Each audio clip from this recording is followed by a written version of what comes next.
السلام علیکم ګرانو مینوالو، امید لرم چې روغ جوړ به وئ او د ژوند په مزه کې به وئ. نوې ویډیو کې درته هرکلی وایم. مرګرو افسوسناک واقعه مخې ته راغلې چې د کیمروت سره تعلق لرونکی د 18 کالو ځوان چې بجلی نیولې دی، آیا دا څنګه بجلی ونیولو او د مور او د پلار د دې باره کې څه وایي چې آیا دا څنګه ونیول شو. مکمل معلومات سره په دې ویډیو کې شریکوم. مرګرو زموږ ویډیو در سره پوره په پوره مکمل معلومات ورنوالي او زموږ چینل هم در سره سبسکرایب کړئ چې زموږ کومه نوې ویډیو راځي چې هغه تاسو ته زر تر زره دررسي. دې سره ټالۍ نشانه مو وایي تاسو د تازه معلومات نظر تر زره خبرېږي. افسوسناک واقعه مخې ته راغلې ده چې د کیمروت سره تعلق لرونکی جنۍ د 18 کالو ځوان صباحي بجلی ونیولو. آیا د بجلی څنګه ونیولو او د مور پلار د دې باره کې څه وایي. د داسې چالو صباحي سر صباحي کې د مور پلار پاسول د خوب نه چې آیا زموږ بجلی خراب ده، د دې په وجه د سامان راوغستو او لاړو او بجلی ته ټیکونې لپاره لاړو چې پاغي باندې هغه چې کومه کمبل لګیدلی هغه کرنټ او هغه په وجه چې دا څنګه کمبل سره ټچ شو نو د بجلی ونیول او ډیر زیات خراب شو چې هغه نه بعد د هسپتال ته وړو او هسپتال کې د حالات ډیر زیات خراب او پاغي په وجه باندې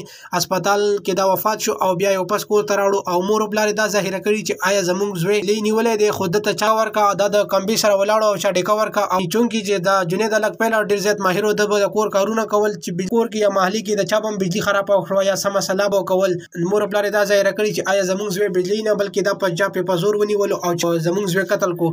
مرګ پلار د پولیس ته دا وینا کړي چې آیا زموږ قاتل دې زر تر زره ښکارا شي چې آیا زموږ سره دومره ظلم چاو کو، چونکی زموږ زوی ډیر ماهر او دا ډیر د سره چا زیاته وکړو او زموږ زوی ډیر زیات قتل زوی بجلی نه بلکې دا چا په زور قتل کو. زموږ ته دي زموږ دشمن زر تر زره ښکارا کړو. که زموږ ویډیو تاسو خو خوښوي نو زموږ یوټیوب چینل سره سبسکرایب کړئ چې زموږ کومه نوې ویډیو راځي چې هغه تاسو ته زر تر زره درسي. والسلام مرګر.